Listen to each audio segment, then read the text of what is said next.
As with most high school guys that are 6'4", 320 pounds, you always wonder how old are these guys. Some of them look 25 years old. A'Shawn Robinson was certainly one of those guys. He looked like a grown man, an NFL grown man out of high school, and he was a guy that was so athletic at that size that he had the feet to play defensive end at times, and the power and obviously just the intimidation factor to be a dominant force inside.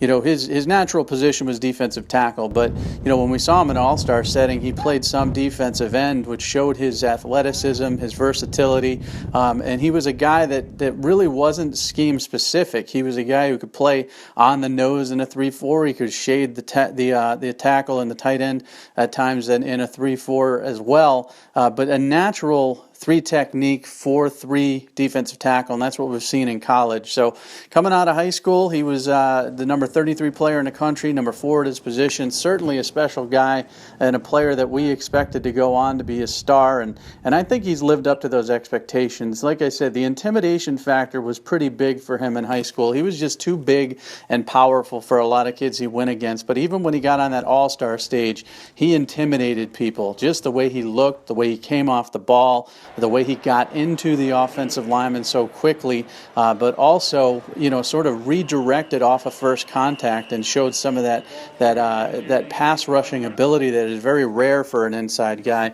That was impressive to me. It was a pretty good defensive tackle class for sure, but A'Shawn Robinson right now, you'd have to say, is clearly, at least out of the top 5 or 6 guys, the one has had the best career and is going on to, the NFL draft. We'll see where he's picked. A lot of people say he takes plays off. You worry about that for defensive tackles in high school. We didn't worry about that. He was not a guy who took a lot of plays off and had a high motor and a lot of high energy about him.